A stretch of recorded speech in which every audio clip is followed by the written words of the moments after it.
Hola, ¿qué tal? Muy buenos días. Estamos iniciando su programa Coincidir con la Ciencia del Centro Interdisciplinario de Investigación para el Desarrollo Integral Regional Unidad Durango, CIDIR-IPN. El día de hoy contamos con la presencia del doctor Jesús Guadalupe González Gallegos. Doctor, ¿cómo está? Muy buenos días. Muy bien, muy buenos días también. Doctor, ¿cuál es el tema que usted nos va a compartir? Hoy les voy a platicar acerca de qué es la biodiversidad. La biodiversidad. Es un tema bastante extenso para pocos 15 minutos, doctor, así que platíquenos. Sí, trataremos de acotarnos y de ser breves al respecto. Así es. ¿Tú, por ejemplo, has escuchado o tienes más o menos una idea de qué es eso que llamamos biodiversidad? Es que hay muchos términos y creo que no quiero confundir a los radioescuchas, doctor. Mejor usted. No, pero por ejemplo, tú tienes tus experiencias. ¿Alguna vez lo habrás escuchado en algún lugar? Pues lo vemos constantemente en todos los campos de acción, ¿no? La biodiversidad, hablamos, por ejemplo, de ecología, de cuidar el planeta, de qué alimentos consumimos, también estos utensilios que tenemos de pronto de plásticos desechables y demás, que es donde de pronto se engloba más el término de biodiversidad. Sí, exacto. Últimamente lo hemos escuchado más en el ámbito político y también un tanto, por ejemplo, de la gestión, como lo mencionas, de los recursos, de los desechos, etc. Y pues entonces el término biodiversidad en realidad no es un término muy viejo, sino que se acuñó o comenzamos a escucharlo a partir de 1985, que fue un momento en que en Estados Unidos se estaba planeando hacer una reunión para discutir acerca de los problemas ambientales precisamente, del deterioro del ambiente, de los ecosistemas, de la pérdida de algunas plantas y algunos animales. Y entonces una persona que apellidaba Rosen estaba buscando una palabra que fuera llamativa, o que fuera así una palabra que fuera fácil de recordar para poder darle un título a ese foro. Y él decidió fusionar. Regularmente biodiversidad también se conoce o se le conocía de diferentes formas y una de ellas era diversidad biológica. Entonces esta persona lo que hace es partir la primera palabra, toma el bio y se lo agrega diversidad y ahí es como se obtiene la palabra biodiversidad. Y ya la reunión creo que se realizó en 1986 u 87 y posterior a ello se publicó un libro que se llamó Biodiversity en inglés, que fue editado por Edward Wilson. Y a partir de entonces el término se popularizó y se convirtió en un término bandera que se empleó precisamente para poder hablar o dirigir las discusiones en torno al medio ambiente. Entonces, en sí estamos hablando que sí es un término bastante amplio, ¿no? Porque ahorita las problemáticas de medio ambiente en sí son bastantes. Sí, definitivamente.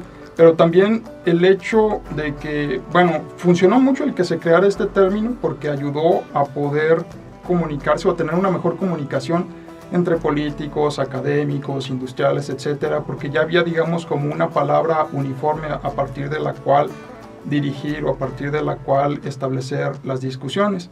Sin embargo, al mismo tiempo que se generó y se hizo tan popular este término, también digamos como que se diluyó un poco su significado y luego ya de repente habían personas existimos personas que de pronto utilizamos el término sin tener, digamos, como una idea clara de a qué se refiere o cuáles son sus alcances. Así, por ejemplo, ¿tú qué podrías decirme o qué te viene a la mente cuando escuchas biodiversidad? ¿Qué es eso? Ya dijimos que es la cuestión del ambiente, de los plásticos, etcétera, pero en sí el término, ¿qué significa? ¿Cuál sería la definición que, por ejemplo, tú podrías darme? Por ejemplo, a mí se me ocurre que biodiversidad engloba toda esta cuestión ambiental, todo un ecosistema como tal.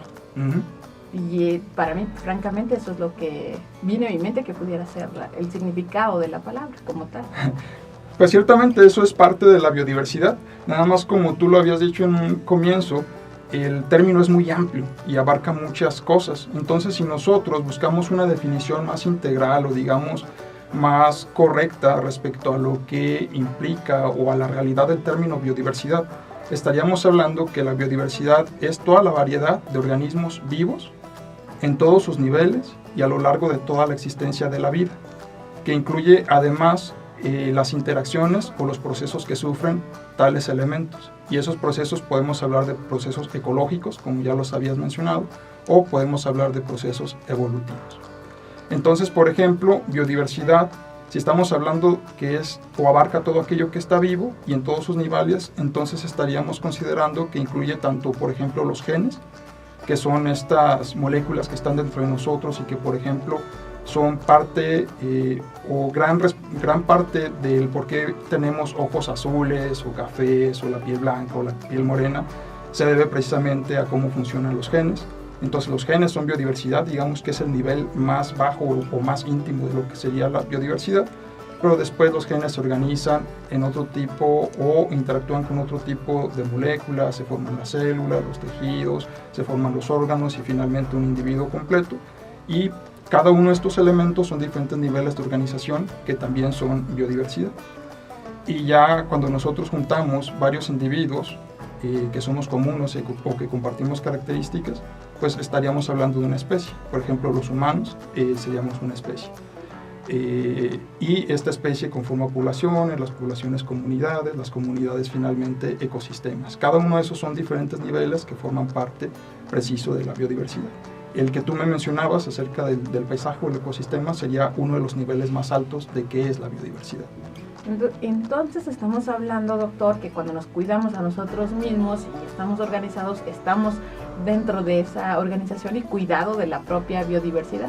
Mira, qué buena observación, ya me ganaste. Yo pensaba utilizarlo ahí como un comodín, pero en efecto tú muy bien has asumido que por lo tanto también nosotros somos biodiversidad, porque muchas veces pensamos en la biodiversidad como lo otro, lo que está allá afuera, y tendemos a hacer esta división dualista de lo que es humano o artificial y de lo que es natural, y regularmente nosotros los humanos nos ponemos aparte, pero en realidad los humanos también somos biodiversidad.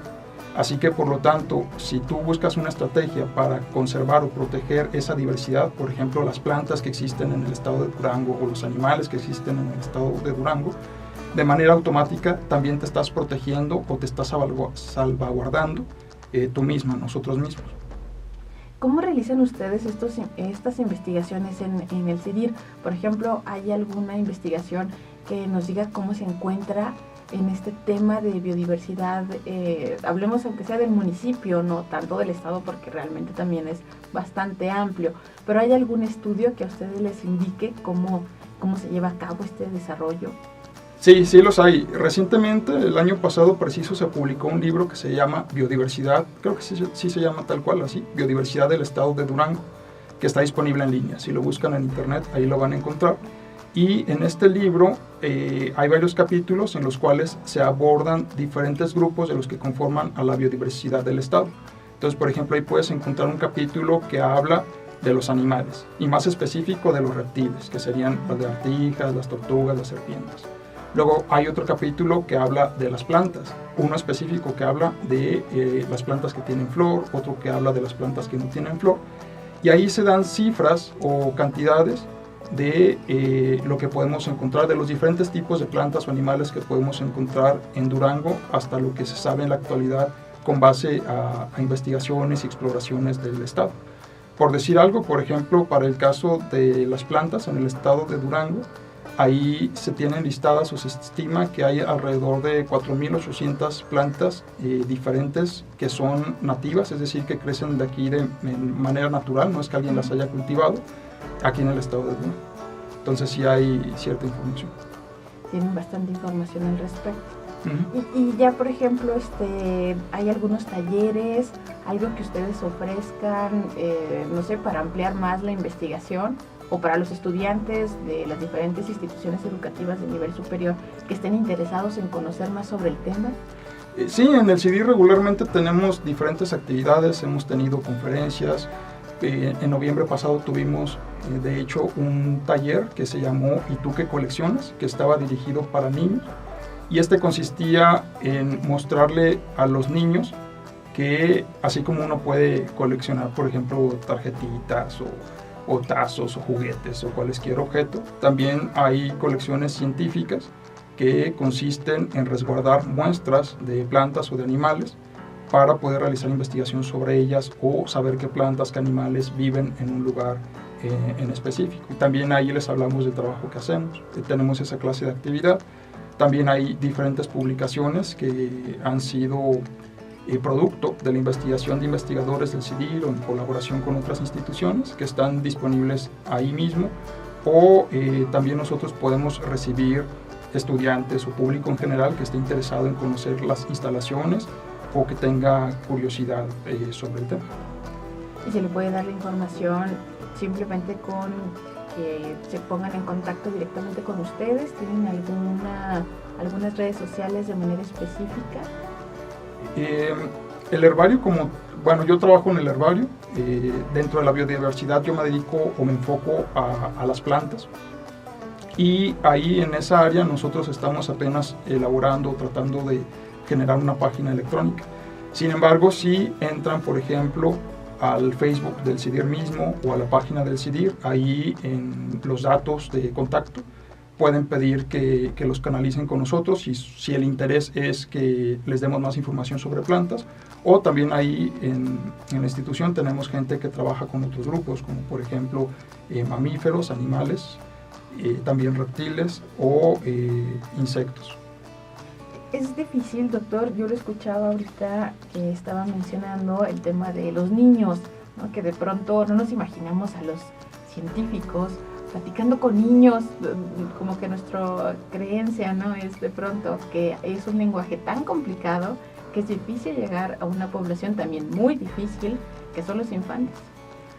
Pues sí, es un tanto complicado, pero al mismo tiempo también es como muy enriquecedor, porque te obliga a ti como investigador a buscar otro lenguaje o a tratar de aterrizar términos a una manera que sea mucho más comprensible.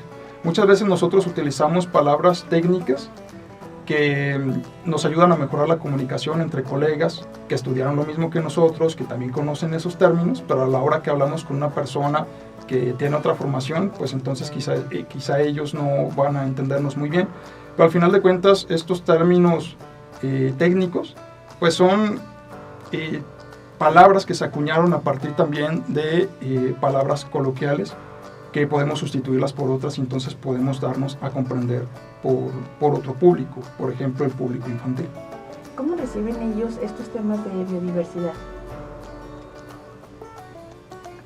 Pues es interesante porque, como bien decías, uno pudiera pensar que sería difícil transmitir el conocimiento, pero en realidad ellos están muy abiertos a esta clase de temáticas y pueden opinar y contribuir a partir de las experiencias que ellos ya han tenido. Por ejemplo, en ese taller nosotros les hablábamos de la biodiversidad en términos de los diferentes ecosistemas que existen en Durango, el desierto, el bosque o los bosques tropicales, los bosques calientes. Y varios de ellos inmediatamente reconocían a partir de los viajes que han hecho. Y, por ejemplo, nos hacían comentarios de, sí, cuando yo fui a Torreón yo vi el desierto y vi una liebre, o vi este otro animal o esta otra planta, o yo pienso que los nopales tienen las espinas porque les ayudan para protegerse. Muchas veces nosotros podemos llegar a subestimar el conocimiento de los niños, y lo más atractivo que tienen ellos, o la gran ventaja que tienen muchas veces con nosotros los adultos, es que todavía tienen una capacidad de observación y asombro muy alta. Los adultos luego solemos ser como más apáticos y no nos sorprendemos tan fácil. Así es, pero nuestros radioescuchas, yo estoy segura que sí se dejaron sorprender por estos temas de biodiversidad que usted nos ha mencionado en esta mañana, porque, doctor, lamentablemente hemos llegado al final de nuestro programa.